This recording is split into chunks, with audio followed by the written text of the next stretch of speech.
Assalamualaikum warahmatullahi wabarakatuh. Kembali lagi bersama dengan saya dalam program. Nampak tak saya hari ni? Sebab apa? Sebab kita formal sikit. Sebab ada artis jemputan.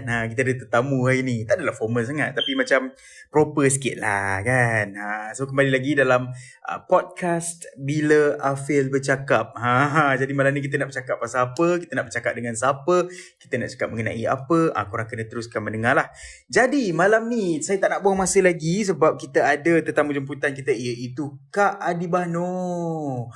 Korang mesti kenal kan, kalau kita sebut je Adibah Noor, kita dah tahu lagu dia apa? Kau terlalu istimewa.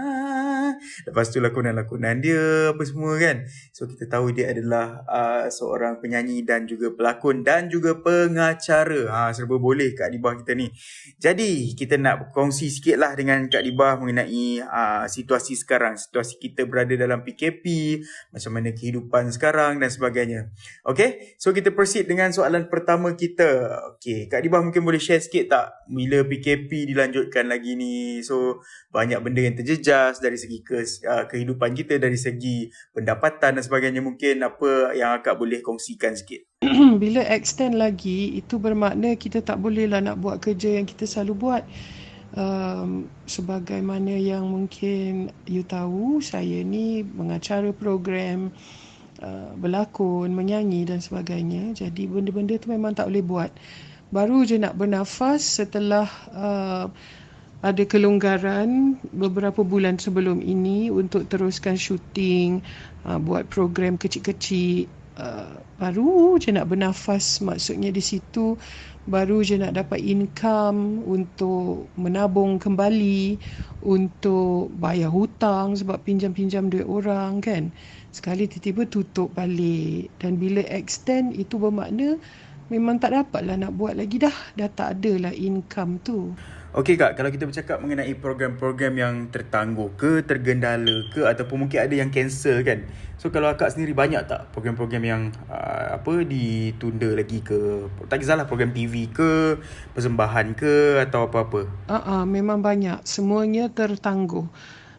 Saya dah di-booking oleh beberapa pihak untuk buat program kecil-kecil yang mengikut segala SOP sebab ialah kerajaan sarankan ataupun memberi kebenaran untuk buat event yang kecil-kecil. Satu dewan tu berapa orang je kan. Jadi memang klien saya semuanya memang mengikut garis panduan tersebut, dan mereka memang nak adakan event sebab nak mengisi program kalender masing-masing, program di dalam kalender corporate mereka. Jadi ada benda-benda yang mereka harus buat dan harus laksanakan, dan saya dipanggil untuk menjadi host ataupun menyanyi sebuah ataupun dua lagu macam tu.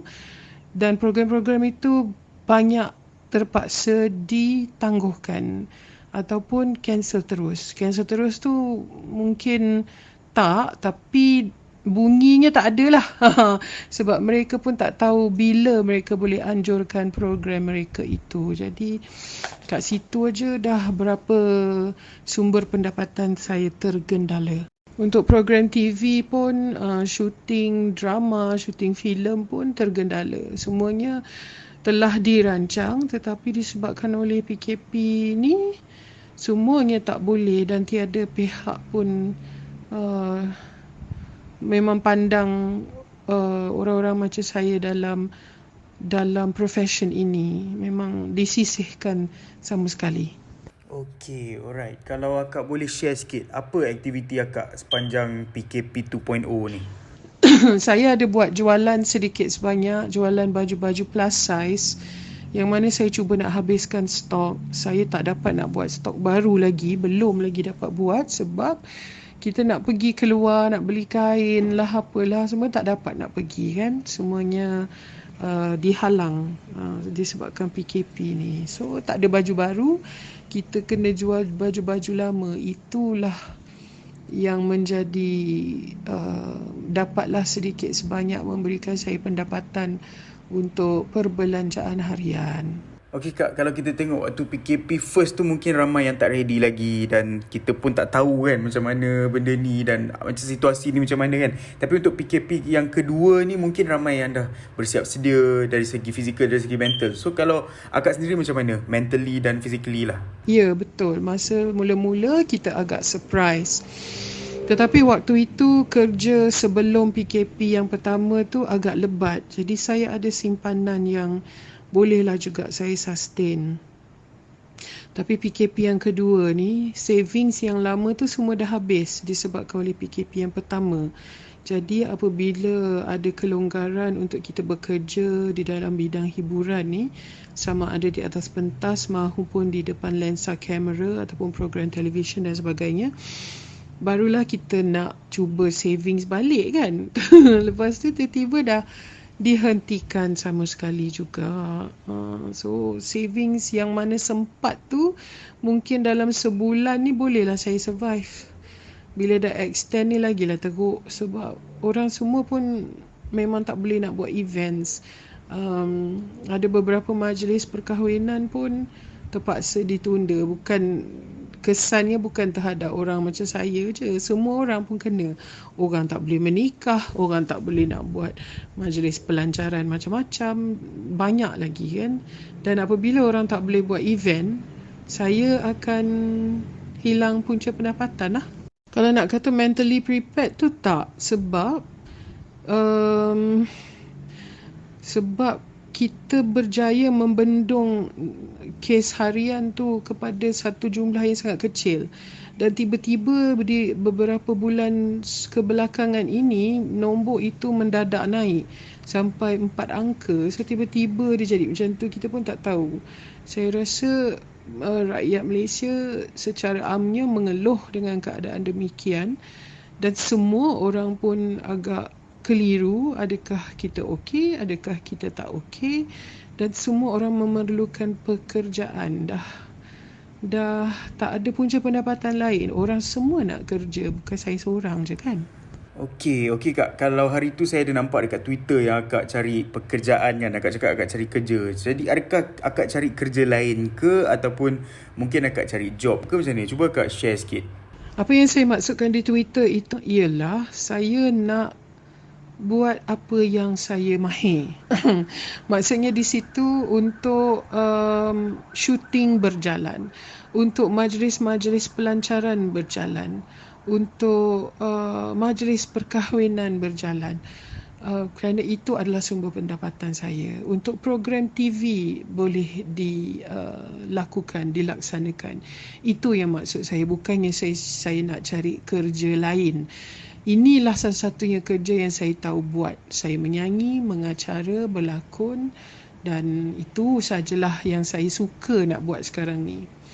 Jadi bila tak ada dan tak boleh buat, saya hilang punca pendapatan. Maksud saya nak kerja tu ialah saya nak teruskan dengan pekerjaan saya sebab memang banyak events dah tertangguh disebabkan ini.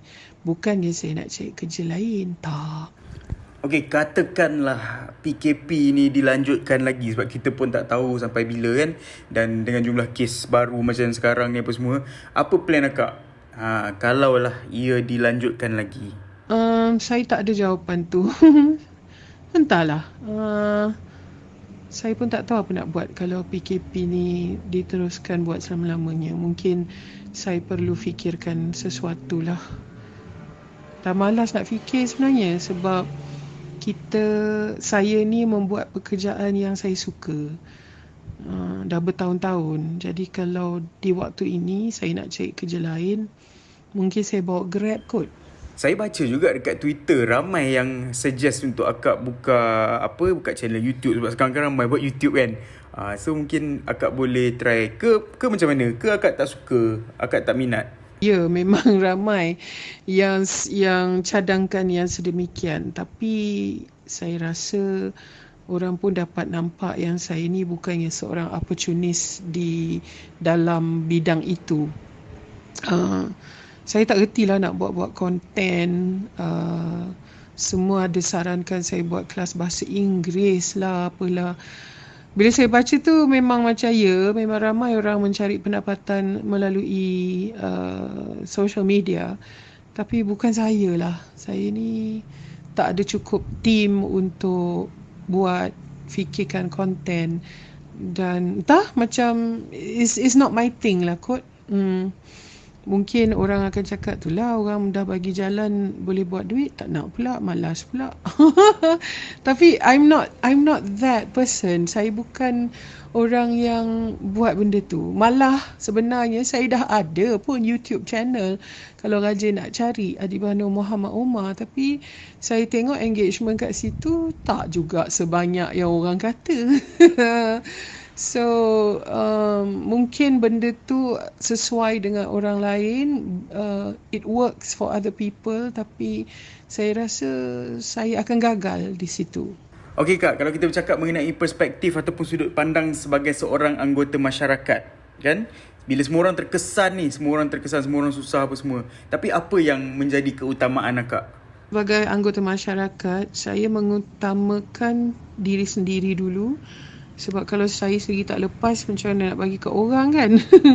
Nombor 2, ahli keluarga. Alhamdulillah, ahli keluarga saya so far mereka bolehlah hidup dengan apa saja yang mereka dapat. Yang nombor 3 adalah sahabat handai. Dan saya utamakan para pekerja saya. Bukanlah bunyi macam banyak kan. Sebenarnya ada 2 orang je. Tapi mereka punya gaji tetap saya bayar. Itulah sebabnya saya mengeluh sangat-sangat apabila PKP ini berjalan dan apabila saya tidak boleh melakukan pekerjaan yang saya biasa buat. Sebab bila saya tak ada income, saya tak ada pendapatan, bermakna mereka juga tak ada pendapatan kalau saya tak bayar gaji mereka kan. So saya tak sukalah nak buat orang tergantung macam tu. Saya tetap bayar gaji mereka. Jadi bayangkan saya tak ada income tapi saya bayar gaji pekerja. So apa yang tinggal? Tak ada. So bila tak ada pekerjaan, tak ada income, itu yang saya mengeluh sebab saya dah tak ada punca nak cari benda, nak cari wang untuk bayar gaji pekerja. Kesian mereka. Saya tak boleh nak pecat, saya tak boleh nak cakap kat dia orang, oi sorry gaji tak ada. Tak boleh sebab mereka bergantung harap pada saya. Jadi saya jadikan itu satu amanah. Sebab mereka tetap membuat kerja-kerja harian yang saya suruh dia orang buat. So takkan tak ada gaji kan. Kalau tak ada kerja barulah tak ada gaji. Tapi kerja tetap berjalan. Apa-apa yang saya perlukan mereka buat. So I have to pay them. Maknanya di situ biarlah saya tak ada income, saya terpaksa gunakan segala savings yang ada supaya mereka tetap ada pendapatan. Sebab diorang pun ada keluarga, diorang pun ada anak bini. Okey Kak, kita dah menuju ke soalan terakhir untuk malam ni. Soalan terakhir saya adalah kalau kita tengok ramai rakan selebriti yang dapat message, dapat DM daripada orang awam yang minta bantuan, minta sumbangan dan sebagainya. Jadi kalau untuk akak sendiri, banyak tak akak dapat message ataupun DM daripada orang awam yang minta bantuan ni? Memang ramai yang masih meminta-minta, tetapi mana yang saya boleh tolong, saya tolong. Bukannya banyak pun, kadang-kadang berapa ringgit je kan, yang mana termampu. Tapi sejujurnya saya pun kering kontang, so kadang-kadang saya tak sampai hati nak jawab pun permintaan. Tapi ada banyak juga pendedahan di media sosial tentang orang menipu. Dan modus operandi mereka ialah sama je, semuanya tak ada duit nak makan, tak ada duit nak beli susu dan sebagainya. So saya lebih berhati-hati di situ, dan utamakan mereka yang saya kenal. Kalau saya ada benda nak bagilah, kalau tak ada saya akan bagi tahu dia yang sorry, saya pun kering. Betul tu Kak, saya setuju. Kalau kita nak tolong orang, kita kena tolong diri kita sendiri dulu. Okey, banyak lagi soalan sebenarnya saya nak tanya dekat Kak ni, tapi disebabkan masa menjemurui kita, saya tak dapat tanya banyak soalan. Saya nak ucapkan terima kasih kepada Kak Dibah sebab sudi untuk menjadi tetamu undangan untuk episod kedua dekat podcast Bila Afir Bercakap ni. Jadi, untuk episod seterusnya saya pun tak tahu lagi saya nak jemput siapa. Mungkin ada artis, mungkin ada ikon, mungkin saya jemput kawan-kawan saya sendiri dan kita boleh bercakap mengenai apa-apa isu semasa yang berlaku sekarang. Saya pun tak tahu lagi. Jadi kalau nampak tak? Kepada korang yang belum follow podcast ni, korang boleh ke Spotify dah ada, dekat Apple Podcast pun dah ada. Korang boleh klik follow, so nanti kita boleh jumpa dalam episod seterusnya dekat podcast Bila Afiq Bercakap. Jumpa lagi dalam episod seterusnya. Bye.